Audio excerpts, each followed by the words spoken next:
Let's get on to somebody else who's a cuck. Right. So Andrew Yang and Bernie Sanders have both failed miserably on Israel-Palestine. Obviously, Yang is much worse. However, Bernie Sanders has his own failures as well. So Yang, of course, let's remind everybody about Yang's foreign policy, because Pasta posted this video on Twitter where you asked him some questions on Bolivia and just in general about foreign policy. Couldn't even answer the question. Here we go.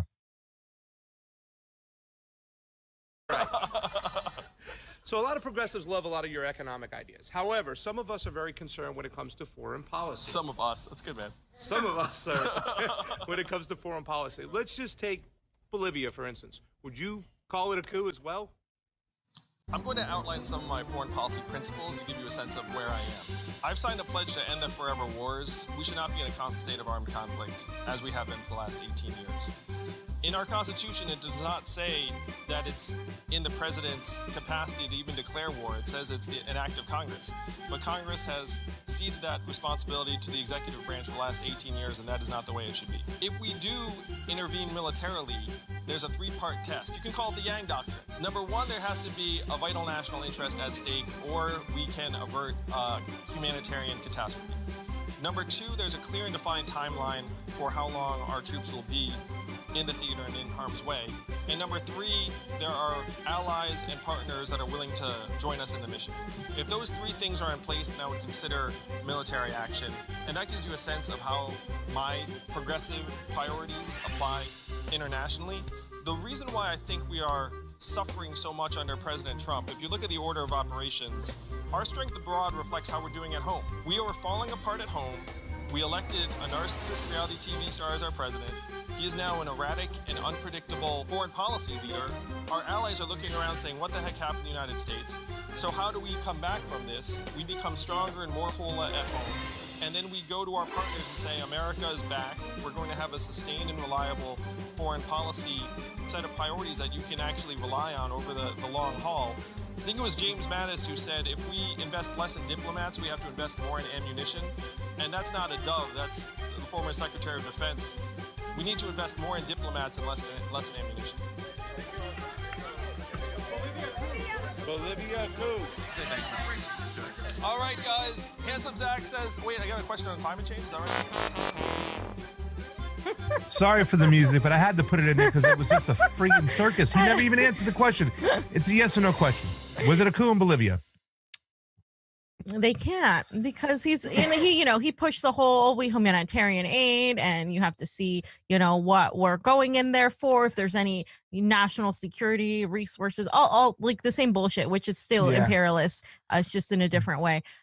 Big ups to DJ Elf for calling this guy out before anybody else too, as well. Back in the days, DJ Elf. Yeah, you calling him out a long time ago. DJ Elf said, "Yo, Andrew Yang is not the real deal. He's not the progressive he is, and so many different ways." I mean, I don't think we ever thought he was. I mean, I think some people thought, he wasn't as bad as everybody else with the $1,000 UBI thing. But that's the thing. It's like when you ask him that question in that same press conference, start the music again. He gives you the juggling act. Yeah. Well, what are we going to do just to, and I think you yelled a couple times. So why don't you just put rent control inside your UBI or whatnot, or tack it on? But he couldn't answer that because he would never do that and stuff, because once again, he's just a cuck of the system. Yeah, he's a big tech guy. Yeah. Okay, so Danny Haifong did the Lord's work.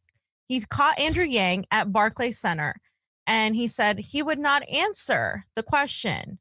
Would he, as mayor of New York City, close the New York Police Department's branch in Tel Aviv after Israel's latest assault on Palestine?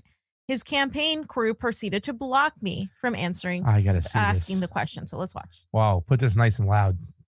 Hey, I'm a journalist with Black Agenda Report. Would you close the New York Police Department's branch in Tel Aviv after Israel just killed 200 Palestinians, 60 children? I mean, it's terrible what's happening there. I'm just so thankful that it seems like the violence is starting to end now that the ceasefire. But would you close the NYPD branch in Tel Aviv? The New York Police Department trains in Israel. Israel just killed 200 Palestinians. Why are you blocking me? He hasn't answered my question yet. Would you close the NYPD branch in Tel Aviv? No? You would not close the NYPD branch in Tel Aviv. Okay. He needs to get a better boom mic. But get a better boom mic, but still, you could see simply he would not answer the question. He's going to sidestep it, whatnot. You know what I'm saying? Because he's going to pander to his certain base in New York that will, you know what I'm saying, not accept that. So I mean, it's just disgusting to the fact that, you know, I mean, and Danny told him, you just killed 200 Palestinians over there. Would you close it? Yes or no? If you're going to say no then. You know what I'm saying? At least fucking own it. Don't sit there and try to walk away from it and try to both sides the situation. No.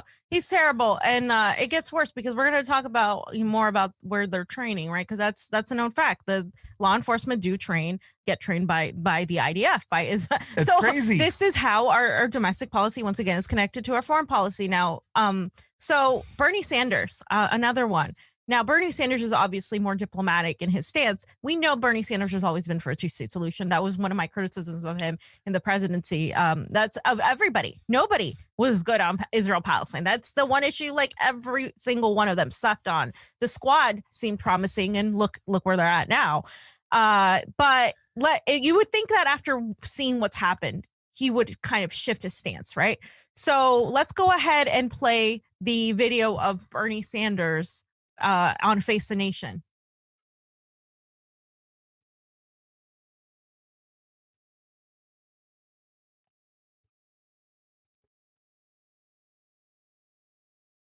There are a number of liberals who use the word apartheid to describe Israel's treatment of the Palestinians. A number of them liberals in the House who use that language. The executive director of the American Jewish Congress, who handled Jewish outreach for your campaign, has said that word, Joel Rubin, has said that using that word has increased the level of vitriol that has contributed to this anti-Semitism. Do you think those who share your view should not use that kind of language? Well, I think we should tone down the rhetoric. I think our goal is very simple.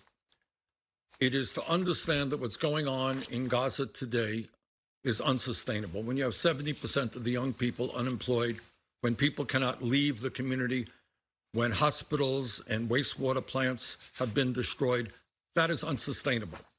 And the job of the United States is to bring people together. And that is what we have got to try to do.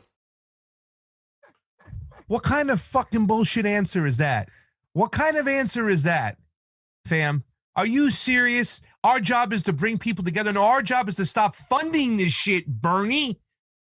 Yeah. Oh my Lord. I mean, we live in a goddamn cartoon. It's like, it's so sad for me to watch him do this. Like, it is just disgusting. Like, because, you know, Andrew Yang, I'm like, okay, whatever. Like, I knew he was, you know, I expected. Bernie Sanders, when he was, even when he was running, he was a little bit more, I don't know, like now he's saying you can't even say the word apartheid. You can't, because that's not like, what? That's not, why? What? It's not just apartheid, Bernie, it's genocide.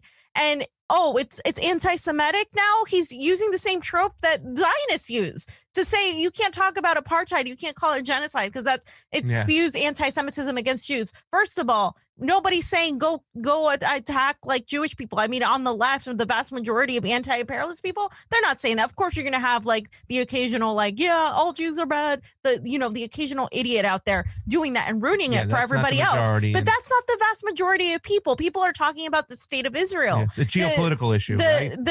Not the people, exactly. like the actual leadership in Israel. By the way, Palestinians are Semitic people. This is what every single Palestinian person or person from the Middle East like gets so angry about. When I was talking to Marwa, she's like, I don't understand why they say that like this is anti-Semitic to call Israel out. I am a Semitic person. Palestinians are Semitic people. It includes Arabs. It includes Israelis. Stop with that bullshit that this is like you're being anti-Semitic by committing genocide on Palestinians and then telling people who follow you still religiously to not talk about it. Yeah. That's disgusting. And Bernie knows he still has influence, and he knows that a lot of these people still follow him. Like yesterday, I saw somebody say, "Oh, we could have Bernie as president." Still, they're saying that. Still, stop it already. Stop it already. Stop it. Fucking Jesus Christ. Stop it. And you know, what I'm saying, I am not happy, but I am a little bit. it does make me smile a little bit to see that people are catching on to the shit and they're not being sheep herded by Bernie Sanders anymore. The videos he got, the views are way down. It's ridiculous now. And I'm glad a lot of people are calling him out for his bullshit, because this isn't the 2016 Bernie Sanders that we supported at one point. This Bernie Sanders has been nothing more than a cuck and a capitulator to the establishment. And to say that this is an anti-Semitic thing, this is geopolitics right now. Yeah, well, maybe this is taking the land away from one people and giving it to another. And that's it, plain and simple. Yeah. And even if you're against what happened then and you say, okay, I want to still deal with what's going on now, you still should be speaking out against the fact that Gazans were being slaughtered with cruise missiles, with with guidance missiles while they're throwing rocks back on an Iron Dome. Not to say I don't feel anything for those 10 people who died from Israel, but you're talking 250 almost plus a bunch of women and children, and you should be able to speak out against that. That has nothing to do with religion. That has to do with humanity, and that's what we need to start doing, is calling out these geopolitical fucking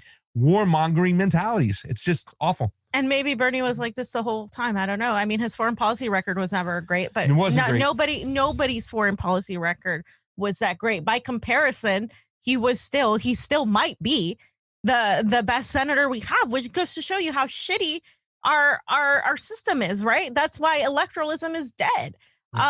Okay, so by the way, let's point this out again. So here is what was happening at Al-Aqsa after the ceasefire. Israeli militants started coming in and attacking, of course, the Palestinians that were there at the Al-Aqsa mosque. And the man that they're putting down on this video appears to be from the medical staff. And here we go. And I'm asking you guys in this tweet if this looks familiar to you. Oh.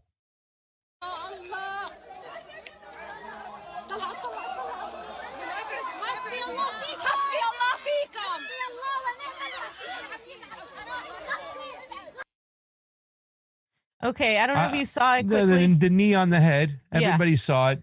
Yeah. Maybe you can get to a point where you can just pause it on the knee and the head and just bring up the picture. It's kind of hard because the other guy's leg's in the way. Yeah. So you could see it slowly, and we'll stop it right here as it's going. Here we go. Watch, right here. Pause. It's like in between. You can see, but you could see the hand and you could see the knee right on the freaking, right below the ear, right below the temple. Where did you see that, ladies and gentlemen? I don't know. I don't know. But this, I mean, this no regard for human life, treating other people as if they're dirt. So, don't give a shit. So now when you look at Derek Chauvin and what he did to George Floyd, you're wondering, where the hell did he learn that? Yeah, no well, shit. He learned that from the military. Oh, wait, he learned that from, the military tactics we use is IDF. And then these tactics that are passed on, a lot of the police get their training in Israel. That's what Danny Haifong was talking about. He's like, close the NYPD station in Tel Aviv. That's where these people these police are coming and doing what the Israelis do to Palestinians. They're coming and doing that to people here. And people want to pretend that it's separate issues. Oh, no, you can't say they can't breathe because that's a BLM thing. No, fuck that. It's all the same thing. It's all oppression by a person in power. And that's how it's got to be completely across the board. It's not my issue, your issue. It's the whole thing. It's all connected. So let's get to these next two articles that fam wants to read a little pieces of right here. Yeah. Okay. So which article is this from? This is the one, the San Diego Union Tribune. Yep. If you can pull that up, Oz.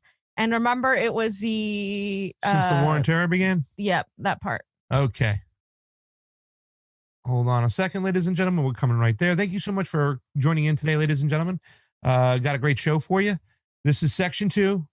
We're still the San Diego Tribune. There it is. Cool. Okay. He's got it up. All right. So since the war on terror began in 2001, militarization of American policing has been amplified. There you go. Has been amplified by training in Israel. Hundreds of law enforcement officials and government agents from across our country have been sent to Israel to meet with military and police forces, and thousands more have participated in conferences, trainings, and workshops with Israeli officials in the United States. So there you go. I'll just read that part. And I wanted to point that out because nobody talks about that. Glory brought it up the other day, not that long ago, where, in LA that happens here as well. And I just wanted to also update people on what's going on, more on the what was going on in Al-Aqsa. This is Al Jazeera. So the next one is basically what was going on is, they reached a ceasefire, right? They reached a ceasefire. And then what happened is, as soon as a ceasefire was reached, the Jewish settlers came into the compound in Al-Aqsa and started pushing the Palestinians out. So this is, like I said, after the ceasefire. And I'm just going to say dozens of Jewish settlers flanked by heavily armed Israeli special forces entered the Al-Aqsa Mosque compound in occupied East Jerusalem. And obviously raising tensions once again. Palestinian worshippers were beaten and assaulted by Israeli police. And citing witnesses, Palestinian news agency WAFA said Israeli police had earlier on Sunday assaulted Palestinian worshippers who are performing dawn prayers at the mosque and excessively beating them in order to make way for Israeli Jewish settlers to storm the compound, Islam's third holiest site. So again, this is why we were suspect of the ceasefire, and we told you guys the ceasefire doesn't mean that. Well, that's something we got to talk about. That we're gonna, that Palestinians are gonna suddenly become equal citizens. It doesn't address any of that. Yeah. The ceasefire doesn't make, they're still secondary, second-class citizens. Mara was talking about there are still places that say Jewish and Palestinian water fountains, just like we experienced here in the '60s when you saw, Black Americans and then white Americans. It's the same shit, guys. It doesn't change. A ceasefire, you can pat yourself on the back and say, oh, good job. But Palestinians are still being genocided. They're calling it the slow genocide. Lack of water, lack of food, lack of sanitation, they're on a diet, etc. So yeah, diets, all of that, all of those things. And here is just, I think there was another video. Yeah, Oz has got it. Let's play that one.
Awesome.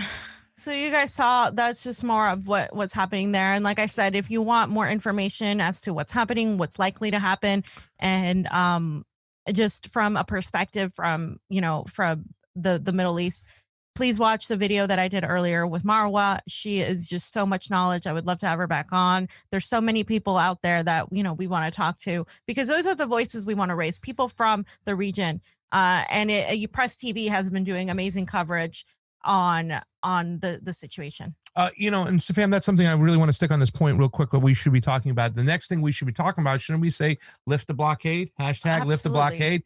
Gaza, we have to stop with this shit. It's an open air prison. Lift the blockade, let food and water come in, let Palestinians travel freely, lift the blockade. So many people were taken displaced from their homes in greater Israel now, or whatever you want to call it, where it was Palestine, and put in the Gaza Strip. Years and years and years ago, have never left. They're still trapped there, cannot cannot move around freely. It's time to stop that's like the ghettos in Warsaw that the Nazis had and whatnot.